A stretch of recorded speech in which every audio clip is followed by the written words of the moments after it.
아이성을 점령하다. 여호와께서 여호수아에게 이르시되 두려워하지 말라 놀라지 말라 군사를 다 거느리고 일어나 아이로 올라가라. 보라, 내가 아이 왕과 그의 백성과 그의 성읍과 그의 땅을 다 네 손에 넘겨주었으니 너는 여리고와 그 왕에게 행한 것 같이 아이와 그 왕에게 행하되 오직 거기서 탈취한 물건과 가축은 스스로 가지라.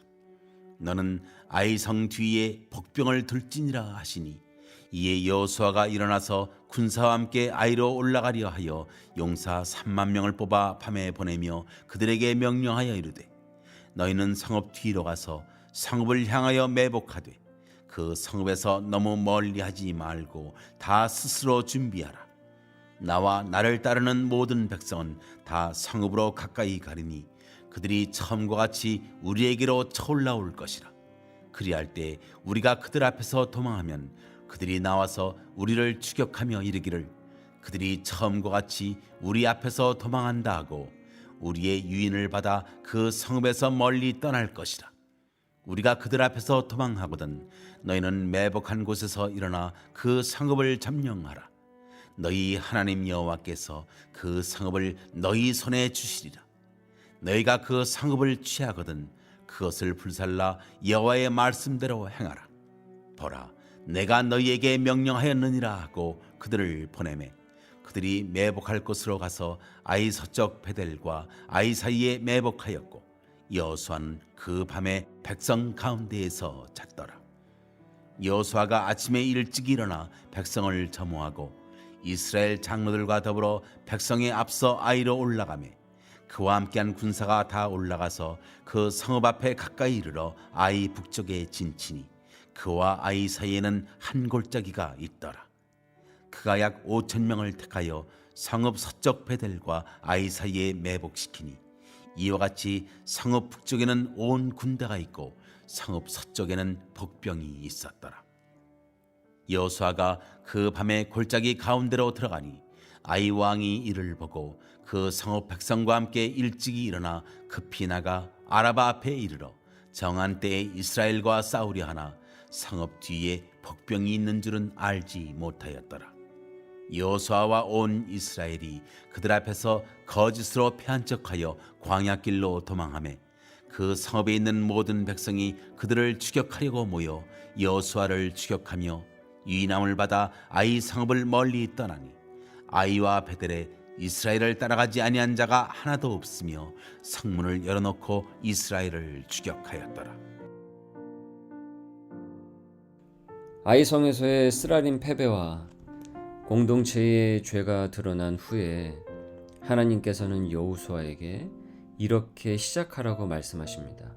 두려워하지 말라, 놀라지 말라. 내가 이미 아이 왕과 그 성을 너희 손에 넘겨주었다. 1절과 2절의 말씀의 내용이죠. 실패의 다음 페이지를 여는 이 말씀은 이전의 책망과 회개를 촉구하는 말씀이 아니라 이제는 다시 시작하라는 약속으로 다음 페이지를 열도록 하십니다.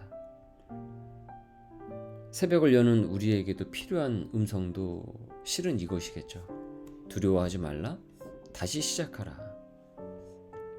아간의 사건으로 파생이 된 그 죄의 사건들을 처리를 하자 하나님께서는 즉시 이제 새 작전과 약속을 주십니다. 1절에 모든 군사를 이끌라라고 하십니다. 이전에는 3,000명만 보내면서 교만에 빠졌지만은 이번에는 공동체 전체가 함께 가도록 말씀하세요. 그래서 몇 명이 모입니까? 3만 명이 모여서 보내게 됩니다. 이는 회복이라는 것은 어떤 몇 사람만의 열심만이 아니라 공동체의 연합으로 온다라는 것을 보여줍니다. 그리고 2절에 전리품은 너희의 것이 되리라 라고 하십니다. 이전에 이 탐심은 금지된 것이었죠. 여리고에서. 그런데 지금은 어떻습니까? 하나님이 허락하신 복이에요. 이것이 무엇을 말합니까? 때를 기다린 순종은 그 다음 필요를 채우는 하나님의 방식이라는 것을 우리가 보게 돼요. 왜 하나님께서 우리가 전쟁에서 승리를 했는데 전리품을 나눠주시지 않나 갖고 싶은데, 그런데 우리는 그때를 기다려야만 합니다. 우리도 하나님이 주실 때를 기다릴 수 있어야 돼요. 그리고 그때가 되어서 주시고자 하시면은 넘치도록 베푸시는 주님이신 줄을 우리는 오늘 말씀을 통해서 깨닫게 됩니다. 2절에 보니까 그 다음 매복을 두라라고 했습니다. 복병을 둘지니라 하시니라고 했어요. 하나님께서는 영적 전쟁에서도요, 계획과 준비를 요구를 하십니다. 그러니까 믿음은 내가 믿으니까 그냥 즉흥적으로 하는 것이 아니라 말씀에 근거한 치밀한 순종이 있어야 된다는 거예요. 그래서 순종에도요, 주도 면밀한 이행이 필요합니다. 그 또한 주께서 보시는 자세입니다. 그래서 믿음에도 다 계획이 있습니다. 그리고 9절에 보니까 이 전쟁의 이 전략과 승리를 이제 어떻게 이 9절에 나와 있냐면, 여호수아가 어떻습니까? 밤을 지새우며 백성 가운데 머물죠. 9절에 보니까 리더의 자리는 언제나 그 현장 한가운데 있음을 보여주고 있어요. 그리고 리더가 먼저 현장에서 그 말씀에 서고 먼저 밤을 새우고 먼저 순종하는 모습을 보여요. 하나님께서 나를 리더로 세우셨다면, 어딘가에 그 리더로 세우셨다면 내가 먼저 앞장서서 순종을 해야 합니다. 하나님의 말씀 앞에. 어떤 실패를 다룰 때 우리는 감정으로 그것을 실패를 다루는 것이 아니고, 오늘의 이 여호수아와 이 남은 백성들처럼 언제나 말씀으로, 하나님의 말씀으로 정결케 해야 합니다. 감정은 사실 나를 치료를 할 수가 없습니다. 그 감정은 나를 제대로 청소하지를 못합니다. 오히려 더 소용돌이에 휘말리게 돼서 정신이 사나워지죠.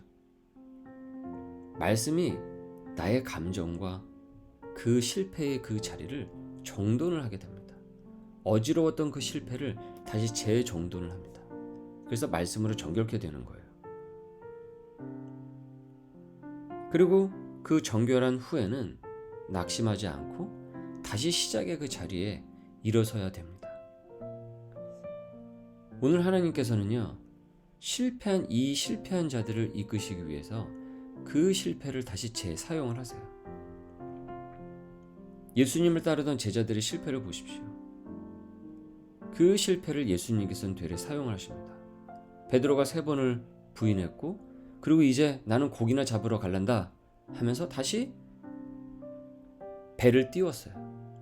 근데 예수님께서 그 배를 띄운 그곳에 다시 나타나시고, 그리고 다시 베드로에게 3번을 물으시면서 그 사명을 고치를 시키십니다. 실패의 그 자리예요. 그런데 그 실패의 자리에서 어떻습니까? 하나님께서는 그 영광된 사명을 다시 고치시키세요. 베드로의 실패의 페이지를 다시 다음 페이지를 열어가신다는 거죠. 그러니 실패를 내가 겪었다고 할지라도 그 다음 페이지도 또 실패야 라는 패배주의에 우리는 빠질 수가 없습니다. 오늘 본문을 우리 교회 학교용 성경으로 보면요, 여호수아가 백성들에게 정신을 바짝 차려라 라는 말을 거듭 백성들에게 건넵니다. 영적으로 정신을 바짝 차리면은 실패의 다음 페이지를 하나님께서 얼마나 승리로 열어가시기를 원하시는지 그 하나님의 열심과 열망을 보게 됩니다. 여러분 여기서 보십시오. 오늘 말씀에서 지금 여호수아와 그 3만 명의 이 군사들이 열심이 있죠.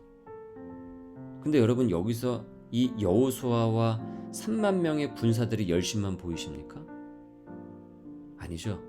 여기에는 무엇이 있습니까? 하나님의 열심이 보이죠. 하나님의 열정이 보입니다. 하나님의 최선이 보입니다. 이들을 포기하지 않고 다음을 승리의 페이지로 열어가시겠다고 하는 그 하나님의 열심이 보여요. 여러분 그 열심이 그대로 내 인생에 똑같습니다. 그렇게 우리는 영적으로 정신을 바짝 차리고 그런 승리가 펼쳐지기를, 하나님의 열심과 열망이 펼쳐지기를 깨어서 기도해야 합니다. 그러면 하나님께서 행하시는 것을 우리는 경험하게 됩니다. 이어 그 다음 구절을 보시면 10절에서 17절의 내용이죠. 어제의 실패가 오늘의 전략이 됩니다. 어제 실패한 그 전략이 오늘 승리의 전략이 돼요. 지금 하나님께서 오늘 이 여호수아에게 주신 전략의 핵심은 도망치는 척하라입니다. 지난번 패배의 기억을 이용해서 아이성의 모든 병력을 성 밖으로 끌어내어서 유인하라라고 하세요. 어떻습니까? 이것은 사실은 어제 실패한 전략이거든요. 근데 그 실패한 전략의 그 자리에서 하나님께서는 승리의 전략으로 삼으세요. 그래서 어제의 상처가, 어제의 실패가 오늘의 무기와 전략이 돼요.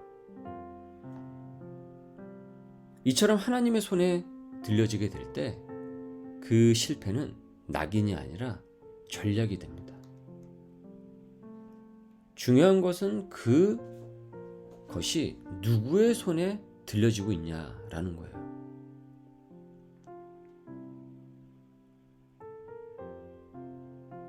이 현장에서 보면은 지금 이 아이성과의 전투의 이 현장에선 서로 간의 분담과 또 질서가 아주 유기적으로 돌아가고 있어요. 그래서 전면으로 군이 있고 매복군이 있죠. 그다음에 추가 5,000명이 베델과 아이 사이를 막아서 후방 차단선을 또 형성을 해요.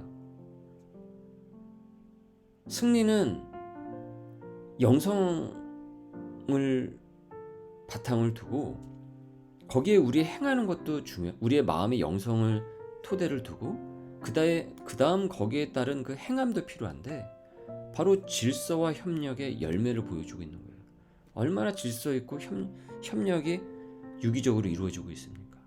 그러니까 공동체가 함께 모두가 질서 있게 함께 같이 한 마음으로 협력을 하게 될 때 온전한 그 열매가 열리게 됩니다. 그래서 여기서 합심이 보이죠. 여기서 누군가가 성급히 막 돌진하거나 제멋대로 판단을 해서 무질서하게 행했다고 한다면 이 전체 작전은 금세 무너지게 되는 겁니다. 그래서 말씀 아래에, 하나님의 말씀 아래에 한 마음이, 공동체가 하나의 마음이 될 때 하나님의 성문이 열리게 되는 거예요. 하나님께서 그 성문을 여십니다. 그렇기에 어제의 실패에서 우리는 도망치지 말고 하나님과 함께 오늘의 삶의 영역들을 재해석해야 합니다. 실패의 이유를 말씀으로 배우고, 그리고 다시 정신을 차리고 영적으로 깨어서 공동체 안에서 그 역할을 분담해 다시 도전할 수 있어야 돼요. 그러면 우리 하나님께서는 그 상처와 실패를 주 안에서 새롭게 전략으로 바꾸어 주십니다.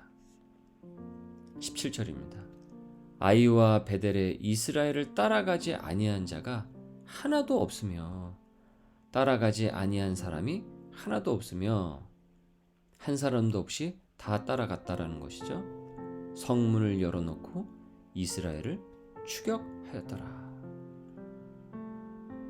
아이와 베델에 남아있는 자가 없었더라. 성은 비었습니다. 그리고 이제 그 길이 열리게 되죠. 실패로 닫혔던 그 성문이 오늘 하나님 말씀에 대한 연합된 그 순종 앞에서 활짝 열리게 됩니다. 하나님께서도 우리에게 그 닫힌 문을, 그 튼튼하게 닫힌 그 아이성의 그 문을 이 새벽에 열어주시기를 소망합니다. 오늘 새벽 하나님께서는 우리에게도 이렇게 말씀하십니다. 두려워하지 말라. 믿음으로 다시 시작하라. 내가 이미 넘겨주었다. 실패의 다음 페이지를 여시는 주님을 바라보며, 또한 공동체가 함께 협력하고 서로 기도해 주며 오늘도 담대히 나아가는 귀한 하루가 되기를 주님의 이름으로 축원합니다. 은혜가 많으신 주님, 저희의 어리석음은 실패와 패망도 주님의 손에 빚어지면 승리의 재료가 되게 하시는 줄 믿습니다. 내가 망친 실패의 그 장이 이젠 주님께 순종하고 성령이 주시는 지혜를 따라 행하여 승리의 장이 되게 하여 주시옵소서. 자기 교만에 취해 멍든 자도 고치시는 주님을 이 새벽에 찬양합니다. 몸된 주님의 교회를 기억하여 주시고 참 부흥의 승리로 저희의 교회를 이끌어 주옵소서. 오늘도 주님과 동행합니다. 실패에서 길을 내시는 하나님의 존엄 앞에 겸손히 따라갑니다. 감사하며 예수님의 이름으로 기도드립니다. 아멘.